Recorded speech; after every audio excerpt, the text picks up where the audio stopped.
12 जून 2025 दोपहर के करीब 1:30 बजे अहमदाबाद के सरदार वल्लभ भाई पटेल इंटरनेशनल एयरपोर्ट पर एयर इंडिया की फ्लाइट 171 उड़ान भरने को तैयार थी।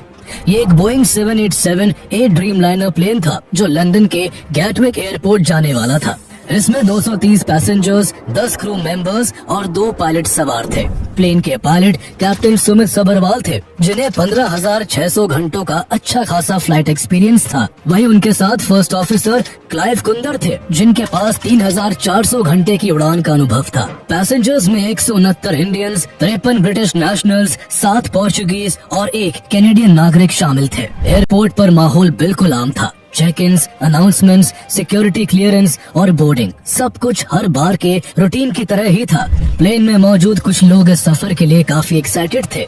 कोई पहली बार देश से बाहर पढ़ने जा रहा था, तो कोई सालों बाद अपने घर वालों से मिलकर वापस काम के लिए लंदन लौट रहा था। प्रतीक जोशी जो लंदन में रहते थे, वो अपनी पत्नी और अपने 3 बच्चों को साथ ले जाने के लिए इंडिया आए थे। उनकी पत्नी कोमी व्यास भी उनकी तरह एक डॉक्टर थी, जिन्होंने 2 दिन पहले ही अपनी जॉब से इस्तीफा दिया था, क्योंकि अब पूरा परिवार लंदन शिफ्ट हो रहा था। प्लेन में ही पूरे परिवार ने एक सेल्फी ली। उनके हंसते हुए चेहरों से साफ जाहिर था कि उन्हें लंदन में अपनी नई जिंदगी का कितनी बेसब्री से इंतजार था। इसी फ्लाइट की किसी सीट पर पुरानी यादों में खोए हुए अर्जुन पटोलिया बैठे थे, जो 1 हफ्ते पहले ही लंदन में अपनी वाइफ को खो चुके थे।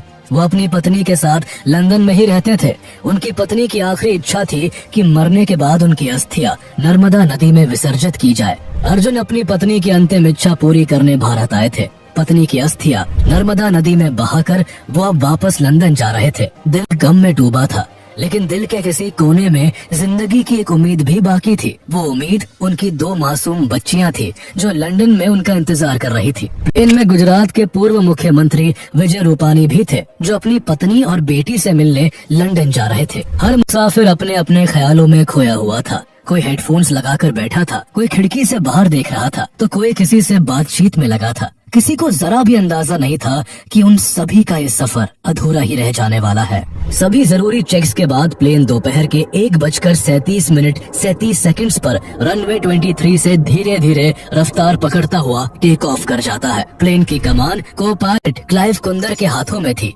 वही पायलट सुमित सबरवाल फ्लाइट को मॉनिटर कर रहे थे। कुछ ही सेकंड्स में फ्लाइट 155 नॉट्स और फिर 180 नॉट्स की रफ्तार पकड़ लेती है। प्लेन हवा में करीब 625 फीट की ऊंचाई तक पहुंच जाता है, लेकिन इससे ऊपर नहीं जा पाता। तभी कुछ बहुत अजीब होता है और प्लेन अचानक अनबैलेंस्ड होकर नीचे की ओर गिरने लगता है, जैसे उसने कंट्रोल खो दिया हो। 1:39:05 पर पायलट एयर ट्रैफिक कंट्रोल को डरी हुई आवाज में एक डिस्ट्रेस कॉल भेजते हैं। थ्रस्ट नॉट अचीव्ड, फॉलिंग, मेडे मेडे मेडे। ये शब्द साफ इशारा कर रहे थे कि कॉकपिट में अब कुछ भी कंट्रोल में नहीं है और प्लेन अब मौत की रफ्तार से जमीन की ओर बढ़ रहा है। एयरपोर्ट से कुछ ही दूरी पर बीजे मेडिकल कॉलेज है, जहाँ के हॉस्टल में उस वक्त लंच टाइम चल रहा था और मेडिकल स्टूडेंट्स अपने खाने में बिजी थे। उसी वक्त फ्लाइट 171 इतनी नीचे आ चुकी थी कि उसके विंग्स पेड़ों से टकराने लगे और फिर टेक ऑफ करने के केवल 32 सेकंड्स बाद ही ये प्लेन बीजे मेडिकल कॉलेज के हॉस्टल ब्लॉक से टकराकर क्रैश कर जाता है। लंबी फ्लाइट होने की वजह से प्लेन में 1 लाख लीटर से भी ज्यादा फ्यूल था, जिस वजह से बिल्डिंग से टकराने के बाद प्लेन आग का गोला बन जाता है। चारों तरफ सिर्फ आग की लपटें थी, धुएं का गुबार था और चीखों की आवाजें थी। ये भारत की एविएशन हिस्ट्री का सबसे तेजी से घटने वाला अब तक का सबसे भयानक प्लेन क्रैश था। जो सफर नए अरमान लेकर शुरू हुआ था, वो केवल 32 सेकंड्स में एक बहुत ही खौफनाक हादसे में बदल चुका था। One of the biggest aviation disasters that the country has witnessed. In a tragic incident, an Air India flight to London crashed shortly after takeoff near the Ahmedabad airport. One person miraculously survived in seat 11A. I can't explain. Everything happened in my eye. I can't. Officials have found the so-called black box flight recorder, which, along with the cockpit voice recorder, should provide vital information. A preliminary report released just days ago found the fuel supply to the engines was cut off and was turned back on 10 seconds later, but by then it was too late.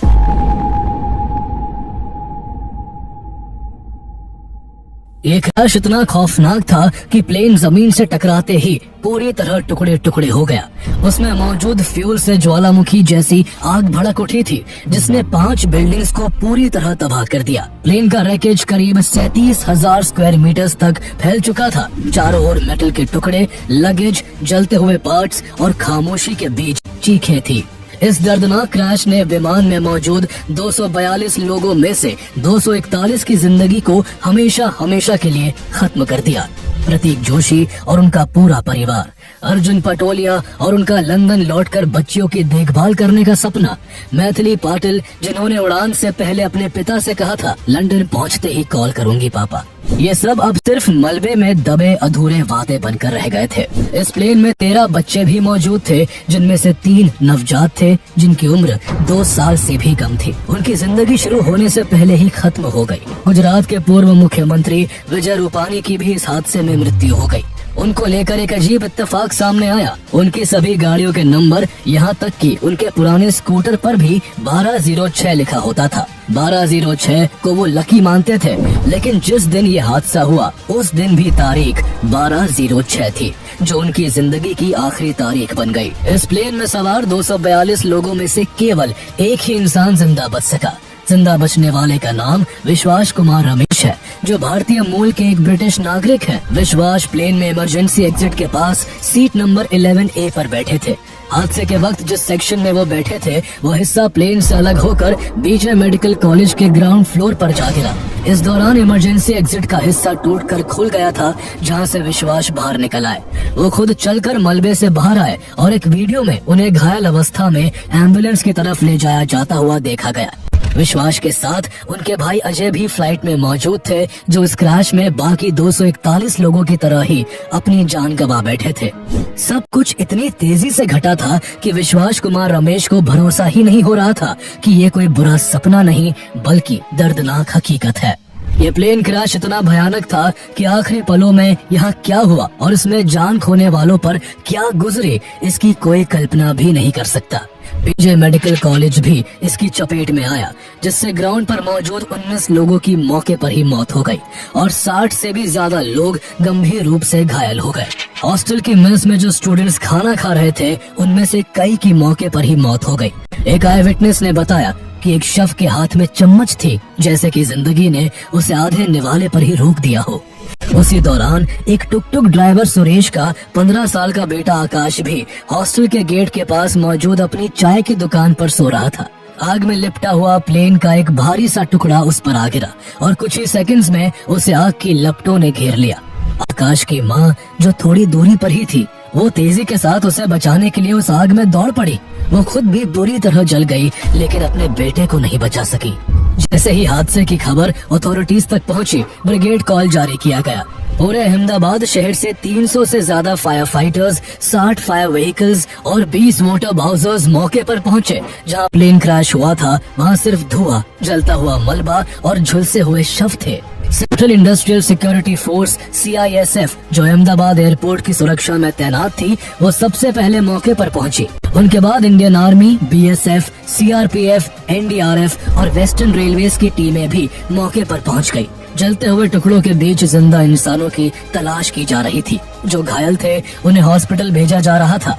जो अंदर college में फंसे हुए थे उन्हें rescue कर सुरक्षित जगह पहुंचाया जा रहा था। ये रेस्क्यू ऑपरेशन इतना मुश्किल था कि धुएं की मोटी परत, जहरीली गैस और जलते हुए फ्यूल ने हर एक सेकंड को खतरनाक बना दिया था। अहमदाबाद म्यूनिसिपल कॉर्पोरेशन ने तुरंत आसपास के सभी रोड्स बंद करवा दिए, हॉस्पिटल्स को हाई अलर्ट पर डाल दिया और बर्न वार्ड्स को एक्टिवेट कर दिया गया। कई घंटों की मशक्कत के बाद आग पर काबू पाया गया, लेकिन तब तक बहुत कुछ जलकर खाक हो चुका था। इस हादसे की जो तस्वीरें सामने आई, उन्होंने पूरे देश को हिला कर रख दिया। इस क्रैश ने न केवल 260 लोगों की जिंदगी छीनी, बल्कि सैकड़ों परिवारों को बर्बाद कर दिया। रेस्क्यू टीम जल चुके शवों का DNA टेस्ट कर उनकी पहचान में जुटी थी। हर जगह मातम पसरा था और हर आंख नम थी। इस पूरी ट्रेजेडी के इकलौते सर्वाइवर विश्वास कुमार रमेश भी कुछ समय बाद गहरे सदमे में चले गए। वो दिन रात बस किसी चीज को एकटक देखते हुए चुपचाप बैठे रहते, जैसे उन्हें ये दर्द खाया जा रहा हो कि काश इमरजेंसी एग्जिट से कूदते वक्त वो अपने भाई को भी बचा लाते। इसी दौरान हॉस्पिटल के कॉरिडोर में इम्तियाज अली सैयद बेचैनी से टहल रहे थे, जिनके भाई जावेद अपनी पत्नी और अपने दोनों बच्चों के साथ इसी प्लेन क्रैश में अपनी जिंदगी खो बैठे थे। इम्तियाज इस सच को स्वीकार नहीं करना चाहते थे। बार बार ये बताने के बाद भी कि हादसे में केवल एक ही शख्स जिंदा बचा है, वो बोलते रहे कि आप नहीं समझेंगे, मेरा भाई मेरी जान था। वो सबको अपने भाई और बच्चों की वो तस्वीर दिखा रहे थे जो फ्लाइट में चढ़ने से पहले ली गई थी। इम्तियाज अपने भाई को खोने का दुख समेट नहीं पा रहे थे। सब कुछ सामने था, लेकिन प्लेन क्रैश में बॉडीज इतनी बुरी तरह जल चुकी थी कि डीएनए टेस्टिंग के बाद भी बड़ी मुश्किल से उनकी पहचान हो पा रही थी। वो इसी उम्मीद में थे कि क्या पता कोई चमत्कार हो जाए और कोई आकर कह दे कि उनका भाई जिंदा है। इस हादसे के बाद पूरा देश सदमे में था। हर तरफ एक ही सवाल गूंज रहा था कि सिर्फ कुछ सेकंड्स के अंदर ऐसा क्या हुआ कि एक मॉडर्न और टेक्निकली एडवांस ड्रीमलाइनर प्लेन इस तरह से क्रैश हो गया। सोशल मीडिया पर अलग अलग तरह की थ्योरीज चलने लगी। ये थ्योरीज उन 2 वीडियोस के आधार पर बनाई जा रही थी जो हादसे के तुरंत बाद तेजी से वायरल हो रही थी। एक वीडियो एयरपोर्ट के पास लगे एक सीसीटीवी कैमरे की थी, जिसमें दिख रहा था कि फ्लाइट धीरे धीरे ऊपर जा रही थी, लेकिन अचानक उसकी स्पीड कम होने लगी और प्लेन नीचे की ओर गिरने लगा। दूसरी वीडियो एक लड़के ने एक छत से बनाई थी, जिसमें टकराने से ठीक पहले के आखिरी पल कैद थे। इन वीडियोस के सामने आने के बाद नई नई अजम्पशंस बनने लगी। किसी ने कहा कि प्लेन के फ्लैप में दिक्कत थी, किसी ने लैंडिंग गियर को लेकर सवाल उठाया और कुछ लोगों ने राम एयर टर्बाइन के डिप्लॉय हो जाने को लेकर नई थ्योरीज बनानी शुरू कर दी। हर घंटे सोशल मीडिया पर एक नई थ्योरी तैर रही थी, लेकिन प्लेन के क्रैश होने की असल वजह क्या थी, इसका सही जवाब किसी को नहीं पता था। ये जवाब मिलने की उम्मीद तब जगी जब क्रैश के अगले ही दिन इन्वेस्टिगेटर्स को ब्लैक बॉक्स और कॉकपिट वॉइस रिकॉर्डर मिल गया। इसके बाद क्रैश साइट से और भी कई जरूरी सिस्टम्स मिले जो क्रैश की वजह समझने में मदद कर सकते थे। इंडिया की aircraft accident investigation bureau AAIB ने इस केस की इन्वेस्टिगेशन शुरू की। साथ ही इंटरनेशनल प्रोटोकॉल के तहत यूके की एयर एक्सीडेंट्स इन्वेस्टिगेशन ब्रांच और यूएस की national transportation safety board NTSB की टीम्स जांच में मदद करने के लिए भारत आ गई।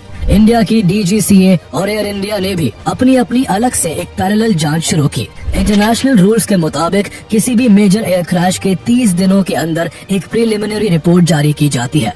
उसी के अनुसार इस प्लेन के क्रैश होने के ठीक 1 महीने बाद 12 जुलाई को AAIB ने एक 15 पेज की इनिशियल रिपोर्ट रिलीज की। इस रिपोर्ट से लोगों को सवालों के जवाब मिलने की उम्मीद थी, लेकिन इस रिपोर्ट में जो बताया गया उससे लोगों को जितने आंसर्स नहीं मिले, उससे ज्यादा सभी के मन में सवाल खड़े हो गए। रिपोर्ट में बताया गया कि फ्लाइट 171 का टेक ऑफ रूटीन के हिसाब से ही था। प्लेन ने 153 नॉट्स की स्पीड पर उड़ान भरी और फिर 180 नॉट्स तक पहुंच गया। फ्लैप 5 डिग्री पर सेट था और लैंडिंग गियर डाउन पोजीशन में था, जो कि टेक ऑफ के लिए नॉर्मल प्रोसीजर है। मौसम एकदम साफ था, किसी भी तरह की विजिबिलिटी या विंड की प्रॉब्लम नहीं थी और न ही कोई पक्षी प्लेन से टकराया था। लेकिन टेक ऑफ के कुछ ही सेकंड्स बाद अचानक से प्लेन के दोनों इंजन के फ्यूल कंट्रोल स्विचेस जो रन पोजीशन में थे, 1-1 सेकंड के गैप में कट ऑफ पोजीशन में चले गए। इसका मतलब था कि दोनों इंजन तक फ्यूल पहुंचना बंद हो गया और प्लेन के दोनों इंजन अचानक बंद हो गए। इस वजह से फ्लाइट ने पूरी तरह पावर खो दी। दोनों इंजन एक साथ बंद हो जाए, ये एक रेयरेस्ट केस था। इंजन के बंद होते ही राम एयर टर्बाइन यानी रैट डिप्लॉय हो गया। रैट एक छोटा सा प्रोपेलर होता है जो तब एक्टिवेट होता है जब दोनों इंजन फेल हो जाए या किसी वजह से प्लेन की पूरी पावर कट हो जाए। इससे प्लेन के जरूरी इलेक्ट्रिकल सिस्टम्स को टेम्पररी पावर मिलती है, लेकिन ये थ्रस्ट वापस नहीं दे सकता। वायरल हुए वीडियोस में भी रैट का बाहर आना साफ दिख रहा था। इसके बाद रिपोर्ट्स में पायलट्स के बीच के कॉन्वर्सेशन का जिक्र किया गया, जिसने सभी को हिला कर रख दिया। रिपोर्ट के अनुसार कॉकपिट वॉइस रिकॉर्डर में एक पायलट दूसरे से पूछता है, why did you cut off, यानी तुमने फ्यूल क्यों बंद किया। इस पर दूसरा पायलट जवाब देता है, I did not। रिपोर्ट में ये नहीं बताया गया कि किस पायलट ने कौन सा डायलॉग बोला था। एविएशन एक्सपर्ट्स के अनुसार बोइंग 787 के फ्यूल कंट्रोल स्विचेस ऐसे हैं जो बाय मिस्टेक मूव नहीं हो सकते। हर स्विच पर एक सेफ्टी गार्ड होता है। जिसे उठाकर नीचे की तरफ खींचकर मूव करना पड़ता है। इसे ऐसा इसलिए बनाया गया है ताकि गलती से हाथ लगने पर स्विच मूव ना हो जाए। क्रैश से ठीक पहले पायलट्स ने फिर से स्विचेस को रन पर कर दिया ताकि दोनों इंजन चालू हो जाए। इंजन 1 चालू हो गया, लेकिन इंजन 2 दोबारा प्लेन को पावर नहीं दे सका। केवल एक इंजन से तेजी से गिरते हुए प्लेन को वापस ऊपर ले जाना मुश्किल था। ऐसे में जब पायलट्स को लगा कि प्लेन को संभालना मुश्किल हो रहा है, उन्होंने एटीसी को इमरजेंसी सिग्नल मेडे मेडे मेडे भेजा, लेकिन कोई फायदा नहीं हुआ। 1:39 और 11 सेकंड्स पर ब्लैक बॉक्स ने रिकॉर्ड करना बंद कर दिया, जिसके 21 सेकंड बाद प्लेन बीजे मेडिकल कॉलेज के हॉस्टल ब्लॉक पर जा गिरा। रिपोर्ट में कहा गया कि प्लेन में कोई खराबी नहीं थी और प्लेन टेक्निकली पूरी तरह एयरवर्दी था। उसकी एयरवर्दीनेस सर्टिफिकेट मई 2026 तक वैलिड थी। फ्लाइट से पहले मेंटेनेंस भी पूरी की गई थी और प्लेन में कोई बम जैसा विस्फोटक सामान भी नहीं था जो हादसे की वजह बनता। इस कारण रिपोर्ट में बोइंग के बाकी के 7878 प्लेन्स, इंजन ऑपरेटर्स और मैन्युफैक्चरर्स के लिए कोई भी एक्शन लेने की हिदायत नहीं दी गई। लेकिन रिपोर्ट में एक बेहद अहम बात का जिक्र किया गया जो विवाद की दूसरी बड़ी वजह बना। US federal aviation administration FAA ने दिसंबर 2018 में एक सुरक्षा चेतावनी जारी की थी, जिसमें बताया गया था कि बोइंग एयरक्राफ्ट्स में इस्तेमाल होने वाले फ्यूल कंट्रोल स्विचेस के लॉकिंग सिस्टम में एक संभावित खामी पाई गई है। यह भी बताया गया था कि कुछ मामलों में ये लॉकिंग फीचर अपने आप डिसएंगेज हो सकता है, जिससे स्विच गलती से भी फ्लिप हो सकता है। ये एडवाइजरी बोइंग 737 ऑपरेटरों के अनुभवों पर आधारित थी। जब इन्वेस्टिगेटर्स ने एयर इंडिया से पूछा कि क्या उन्होंने इस चेतावनी के बाद कोई जांच करवाई थी, तो एयरलाइन ने ये कहते हुए साफ इनकार कर दिया कि ये एडवाइजरी मैंडेटरी नहीं थी। इस रिपोर्ट ने सवालों को जितना सुलझाया नहीं था, उससे कहीं ज्यादा उलझा दिया था। इस रिपोर्ट के बाद स्विच ऑफ होने के पीछे की 3 पॉसिबिलिटीज पर बात होने लगी। पहला, क्या कॉकपिट में किसी पायलट ने जानबूझकर या गलती से स्विच ऑफ कर दिए थे? दूसरा, क्या स्विचेस में कोई टेक्निकल फॉल्ट था जिसकी वजह से वो अपने आप कट ऑफ हो गए? और तीसरा, क्या कोई एक्सटर्नल रीजन था जिससे फ्यूल फ्लो अचानक रुक गया? हालांकि रिपोर्ट में कहीं भी ये नहीं बताया गया कि फ्यूल स्विच शटडाउन किसी ह्यूमन एरर की वजह से हुआ या फिर किसी टेक्निकल इशू की वजह से। लेकिन रिपोर्ट में प्लेन को टेक्निकली पूरी तरह एयरवर्दी बताकर जिस तरह पायलट्स के बीच के केवल 2 शब्दों को दुनिया के सामने रखा गया, उसने एक खतरनाक संकेत पैदा कर दिया, जैसे किसी पायलट ने खुद प्लेन को तबाह करने की कोशिश की हो। इसने न सिर्फ आम लोगों को चौंका दिया, बल्कि इससे एविएशन एक्सपर्ट्स में भी भारी विवाद शुरू हो गया। इस प्रिलिमिनरी रिपोर्ट के बाहर आने के बाद नेशनल और इंटरनेशनल मीडिया में नई थ्योरीज बननी शुरू हो गई। कुछ फॉरेन आउटलेट्स ने इसे कॉकपिट कंफ्यूजन बताया, तो कुछ ने इसे पूरी तरह ह्यूमन एरर करार दे दिया। हद तो तब हो गई जब वॉल स्ट्रीट जर्नल ने एक रिपोर्ट पब्लिश की जिसमें ये साफ साफ लिखा था कि पायलट सुमित सबरवाल ने ही फ्यूल स्विचेस को कट ऑफ पोजीशन में किया था।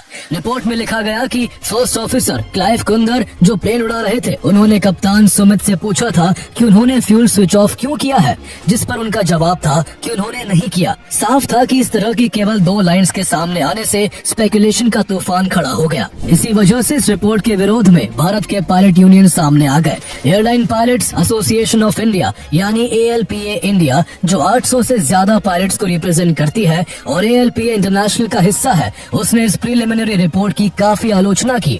ALPA के प्रेसिडेंट कैप्टन सैम थॉमस ने साफ कहा कि हमें जांच की दिशा से आपत्ति है। ऐसा लग रहा है जैसे पूरी रिपोर्ट का मकसद पायलट को ब्लेम करना है। उन्होंने ये भी कहा कि ये रिपोर्ट आधी अधूरी है और इससे पायलट्स की इमेज को नुकसान हो रहा है।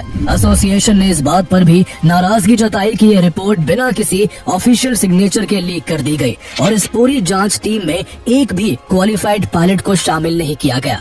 ALPA का ये भी कहना था कि जब पूरे कॉकपिट की कॉन्वर्सेशन रिकॉर्ड हुई है, तो फिर केवल 2 पैराफ्रेज लाइन्स ही क्यों पब्लिक की गई। AAIB को पायलट्स की पूरी बातचीत सामने लानी चाहिए ताकि ये साफ हो सके कि ये रिपोर्ट पायलट्स को ब्लेम करने के लिए मैनिपुलेट नहीं की गई। ALPA को इस विरोध में इंडियन कमर्शियल पायलट्स एसोसिएशन यानी ICPA और international federation of airline pilots association IFALPA जैसी बॉडीज का भी साथ मिला। ICPA ने साफ शब्दों में कहा कि अगर किसी पायलट पर इतनी बड़ी साजिश का आरोप लगाना है तो कम से कम उसके लिए कॉन्क्रीट एविडेंस होना चाहिए। प्रिलिमिनरी इंफॉर्मेशन पर इस तरह का आरोप लगाना न सिर्फ गैर जिम्मेदाराना है, बल्कि डीपली इनसेंसिटिव भी है। यूके के एविएशन कंसल्टेंट और former air crash investigator Tim Atkinson ने भी कहा कि ये रिपोर्ट जितने जवाब नहीं देती उससे कहीं ज्यादा सवाल खड़े करती है। वहीं बकिंगमशायर न्यू यूनिवर्सिटी में एविएशन ऑपरेशंस के प्रोफेसर और पूर्व पायलट मार्को चैन ने कहा कि सिर्फ एक लाइन से कोई भी ह्यूमन एरर साबित नहीं होता है। रिपोर्ट में मौजूद एक और बात ने विवाद को और हवा देने का काम किया। FAA ने 2018 में एविएशन कम्युनिटी को अलर्ट किया था कि बोइंग 737 एयरक्राफ्ट्स में फ्यूल कट ऑफ स्विचेस की लॉकिंग मैकेनिज्म डिसएंगेज्ड पाई गई थी, जिससे स्विच एक्सीडेंटल टच से भी फ्लिप हो सकते थे। इसी तरह की स्विचेस बोइंग 787 एयरक्राफ्ट्स में भी होते हैं और FAA ने सभी ऑपरेटर्स को इंस्पेक्ट करने की सलाह दी थी, लेकिन रिपोर्ट के अनुसार एयर इंडिया ने ये इंस्पेक्शन कभी कराया ही नहीं। इस बात ने स्पेकुलेशन का एक और दरवाजा खोल दिया कि क्या फ्यूल स्विचेस के पीछे कोई मैकेनिकल फॉल्ट था। इसी बात को लेकर ALPA के प्रेसिडेंट कैप्टन सैम थॉमस ने भी कहा कि जब रिपोर्ट में खुद ये माना गया है कि स्विचेस में मैलफंक्शन की पॉसिबिलिटी थी, तो फिर ब्लेम सीधे पायलट्स पर क्यों डाला जा रहा है। कहीं न कहीं इस पूरे घटनाक्रम ने एक बहुत बड़ा सवाल खड़ा कर दिया कि पायलट्स के बीच की बातचीत की सिर्फ 2 लाइंस को दुनिया के सामने पेश करके क्या एक सेलेक्टिव नैरेटिव बिल्ड किया जा रहा है, और क्या ये नैरेटिव इसलिए रचा जा रहा है ताकि बोइंग और एयर इंडिया की जिम्मेदारी को छुपाया जा सके। बोइंग का ट्रैक रिकॉर्ड पिछले 2-3 दशकों में लगातार गिरता रहा है। वो कंपनी जिसने एक जमाने में एविएशन इंडस्ट्री में क्रांति ला दी थी, वो आज मल्टीपल क्रैशेस और कंट्रोवर्सीज में उलझी हुई है। ऐसे में अगर इस हादसे में किसी मैकेनिकल या इलेक्ट्रॉनिक फॉल्ट की बात सामने आती है तो एयर इंडिया और बोइंग दोनों के लिए ये एक बहुत बड़ा झटका होगा। बोइंग का जो 787-8 ड्रीमलाइनर प्लेन 12 जून 2025 को अहमदाबाद में क्रैश हुआ, उसमें पहले भी दिक्कतें देखी गई थी। नवंबर 2021 में जब ये सेम प्लेन लंदन से हैदराबाद जा रहा था, तब उड़ान के दौरान ही इसमें से अचानक फ्यूल लीक होने लगा था। हालात इतने बिगड़ गए थे कि प्लेन को टर्की के अंकारा में इमरजेंसी लैंडिंग करनी पड़ी थी। 12 जून 2025 को क्रैश होने से कुछ घंटों पहले भी ये सेम प्लेन लगातार उड़ान में था। ये उस दिन पेरिस से दिल्ली और फिर दिल्ली से अहमदाबाद आया था। इसी दौरान इस प्लेन में सफर कर रहे एक यात्री आकाश वत्स ने प्लेन के अंदर का वीडियो बनाया था। वीडियो में उन्होंने बताया कि ना तो एसी ठीक से काम कर रहा था और ना ही एंटरटेनमेंट स्क्रीन्स, यहाँ तक कि रिमोट के बटन्स तक वर्क नहीं कर रहे थे। ये कहानी सिर्फ एक प्लेन की नहीं है, बल्कि बोइंग के बाकी एयरक्राफ्ट्स का भी पिछले कुछ सालों का रिकॉर्ड काफी चौंकाने वाला रहा है। 29 अक्टूबर 2018 को इंडोनेशिया की एक फ्लाइट टेक ऑफ के महज 13 मिनट बाद ही क्रैश हो गई थी, जिसमें सवार सभी 189 यात्रियों की जान चली गई।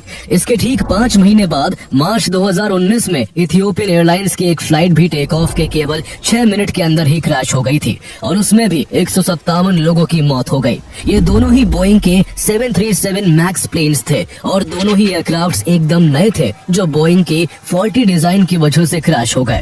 इसको लेकर बोइंग को US जस्टिस डिपार्टमेंट के साथ $1.1 बिलियन का सेटलमेंट करना पड़ा था। इसके अलावा बोइंग के ऐसे कई केसेस हैं जिनमें प्लेन क्रैशेस तो नहीं हुए, लेकिन उनमें काफी सीरियस इशू देखने को मिले। 2013 में जापान एयरलाइंस के एक ड्रीमलाइनर प्लेन में लिथियम आयन बैटरी के ओवरहीट होने की वजह से ग्राउंड पर खड़े खड़े ही आग लग गई थी। 2023 में इथियोपियन एयरलाइंस के बोइंग 777-8 में उड़ान भरने के दौरान कॉकपिट में धुआं भर गया था, जिसकी वजह से इमरजेंसी लैंडिंग करनी पड़ी थी। 11 मार्च 2024 को लैटम एयरलाइंस के एक बोइंग प्लेन में ऐसा मैल फंक्शन हुआ कि प्लेन अचानक नीचे गिरने लगा था। बाद में जांच में पता चला कि कॉकपिट का जो स्विच डिजाइन था वही गलत था। इतना ही नहीं, जुलाई 2024 में यूनाइटेड एयरलाइंस के एक बोइंग 757-200 का टेक ऑफ करने के बाद पहिया ही निकल कर गिर पड़ा। एक ऐसी भी घटना हुई जब पोर्टलैंड से कैलिफोर्निया जाते समय चलती फ्लाइट के बीच बोइंग के एक प्लेन का दरवाजा ही उखड़कर हवा से नीचे गिर गया। जांच में सामने आया कि दरवाजे के स्क्रूज ठीक से टाइट नहीं किए गए थे। इन लगातार इंसिडेंट्स ने बोइंग की रेपुटेशन को जबरदस्त नुकसान पहुंचाया। लोगों में इतना डर बैठ गया कि ये कहावत बन गई कि if it is Boeing I am not going. हालात ये हो गए कि बोइंग के अपने ही एम्प्लॉइज ने बोइंग के प्लेन्स में बैठने से इनकार कर दिया। उनका कहना था कि उन्हें अपनी ही कंपनी के प्लेन्स की सेफ्टी पर भरोसा नहीं है। बोइंग के कई करंट और फॉर्मर एम्प्लॉइज ये दावा कर चुके हैं कि ड्रीमलाइनर प्लेन्स को बनाने में काफी लापरवाही बरती गई है। 2019 में न्यूयॉर्क टाइम्स ने एक इन्वेस्टिगेशन की थी, जिसमें चार्ल्सटन फैक्ट्री में बने ड्रीमलाइनर्स की सेफ्टी पर खुद बोइंग एम्प्लॉइज ने सवाल उठाए थे। उन्होंने बताया कि इन प्लेन्स में अक्सर फॉल्टी पार्ट्स लगे होते हैं और मैन्युफैक्चरिंग के बाद भी अंदर मेटल शेविंग्स जैसी चीजें छोड़ दी जाती है। अगर कोई वर्कर शिकायत करता है तो उस पर चुप रहने के लिए दबाव बनाया जाता है। बोइंग के एक टेक्नीशियन जोसेफ क्लेटन ने तो इन सब लापरवाहियों के चलते अपनी पत्नी से ये तक कहा कि वो अपनी जिंदगी में कभी भी ड्रीम लाइनर में सफर नहीं करेंगे। अप्रैल 2024 में एक बोइंग इंजीनियर सैम सालेपोर ने FAA से शिकायत की थी कि ड्रीम लाइनर के पार्ट्स ठीक से असेंबल नहीं किए जा रहे हैं। उन्होंने कहा कि कॉस्ट कटिंग के लिए अलग अलग जगहों पर पार्ट्स बनवाए जाते हैं जो एक दूसरे से ठीक से फिट नहीं होते, जिससे प्लेन उड़ान के दौरान हवा में टूट सकता है। बोइंग के एक और एक्स एम्प्लॉय जॉन बार्नेट, जिन्होंने यहाँ 32 साल तक काम किया था, उन्होंने 787 ड्रीमलाइनर प्लेन की सेफ्टी को लेकर काफी सीरियस कंसर्न्स जताए थे। वो यहाँ एक क्वालिटी इंस्पेक्टर थे और उन्होंने बताया था कि ड्रीम लाइनर प्लेन्स के करीब 25% ऑक्सीजन सिस्टम्स ठीक से काम नहीं करते हैं। उन्होंने 2017 में FAA में फॉर्मल कंप्लेंट भी की और FAA ने उनकी कुछ ऑब्जर्वेशंस को सही पाया, जिसके बाद बोइंग को उन्हें सुधारने के आदेश भी दिए गए थे। लेकिन जॉन बार्नेट यही नहीं रुके। इसके बाद उन्होंने एयरक्राफ्ट सेफ्टी इश्यूज को लेकर बोइंग पर मुकदमा कर दिया। लेकिन जब ये केस ऑनगोइंग था, उसी बीच उन्हें एक दिन उनके ट्रक में मृत पाया गया। उनके सिर में गोली लगी हुई थी और उसे आत्महत्या बताकर केस को बंद कर दिया गया। सालों से दुनिया भर के एविएशन क्रिटिक्स का ये मानना है कि बोइंग अब लोगों की सेफ्टी से ज्यादा अपने प्रॉफिट्स की फिक्र करता है। खुद FAA ने भी कहा था कि बोइंग को प्रॉफिट से ज्यादा पैसेंजर्स की सेफ्टी पर ध्यान देना चाहिए। कुछ साल पहले चार्ल्सटन फैक्ट्री की क्वालिटी मैनेजर सिंथिया किचन्स ने कहा था कि 2009 से 2011 के बीच 11 787 ड्रीम लाइनर एयरक्राफ्ट ऐसे बनाए गए थे जिनमें सेफ्टी को लेकर भारी खामियां थी। उनकी हालत इतनी खराब थी कि वो भविष्य के संभावित खतरों के बारे में सोचकर रातों को सो नहीं पाती थी। सिंथिया ने एक बार अपने बॉस से पूछा था कि क्या वो खुद कभी इन प्लेन्स में अपने बच्चों के साथ सफर करेंगे। उनके बॉस का जवाब था कि इनमें से कोई भी प्लेन अमेरिका में नहीं रहेगा और सब प्लेन्स बाहर भेजे जाएंगे। इसके बाद उन 11 787 ड्रीमलाइनर प्लेन्स में से 6 प्लेन्स एयर इंडिया को बेचे गए थे। जो प्लेन 12 जून 2025 को क्रैश हुआ वो भी उन्हीं एयरक्राफ्ट में से एक था और इसे जनवरी 2014 में एयर इंडिया को डिलीवर किया गया था। जॉन बार्नेट, जो बोइंग में क्वालिटी इंस्पेक्टर थे और जिन्होंने बोइंग पर केस किया था, उन्होंने मरने से कुछ साल पहले एक बहुत ही डरावनी बात कही थी कि जब किसी प्लेन को बनाते वक्त सेफ्टी में कॉम्प्रोमाइज किया जाता है तो उस लापरवाही का असर दिखने में 10 से 12 साल भी लग सकते हैं। हैरानी की बात है कि जो ड्रीमलाइनर 12 जून को क्रैश हुआ वो 11 साल पुराना था। बोइंग की बीते कुछ सालों के खराब रिकॉर्ड्स को देखते हुए ये आशंका तेज हो गई है कि एयर इंडिया की फ्लाइट 171 के क्रैश के पीछे भी शायद कोई मैकेनिकल फॉल्ट हो सकता है। हालांकि AAIB की प्रिलिमिनरी रिपोर्ट में बोइंग के प्लेन्स, इंजन्स या पार्ट्स की जांच का कोई निर्देश नहीं दिया गया था। लेकिन जब रिपोर्ट सामने आने के बाद लोगों को लगा कि सारा ब्लेम पायलट्स पर डालने की कोशिश की जा रही है तो लोगों का गुस्सा और शक दोनों बढ़ने लगे। इसी के दबाव में रिपोर्ट आने के 2 दिन बाद भारत के directorate general of civil aviation DGCA ने बोइंग के 787 और 737 जैसे कई मॉडल्स के फ्यूल स्विच लॉक्स की जांच का आदेश जारी किया। एयर इंडिया की ओर से बाद में बताया गया कि उसने अपनी सभी बोइंग 787-8 एयरक्राफ्ट्स में फ्यूल कंट्रोल स्विच की लॉकिंग मैकेनिज्म की जांच पूरी कर ली है और किसी भी तरह का टेक्निकल फॉल्ट नहीं पाया गया है। इस दर्दनाक हादसे के बाद एयर इंडिया ने ये फैसला लिया कि वो अब भविष्य में किसी भी फ्लाइट के लिए 171 नंबर का इस्तेमाल नहीं करेंगी। फिलहाल दुर्घटना की जांच AAIB के नेतृत्व में जारी है, जिसमें Boeing, general electric, air India, Bharat के रेगुलेटर्स और अमेरिका एंड ब्रिटेन के एविएशन एक्सपर्ट्स भी शामिल है। इसकी फाइनल रिपोर्ट आने में 1 साल का समय लग सकता है। जो 260 जिंदगियां इस हादसे में चली गई उन्हें वापस तो नहीं लाया जा सकता, लेकिन अगर ये जांच ईमानदारी से पूरी होती है और असली वजह सामने आती है तो शायद वो लोग जो अब हमारे बीच नहीं है, उनके परिवार वालों को ये तसल्ली जरूर मिलेगी कि इस हादसे की असल वजह के साथ छेड़छाड़ नहीं की गई। कभी कभी कुछ सवालों के सही जवाब मिल जाना भी अपने आप में एक सच्ची श्रद्धांजलि होती है।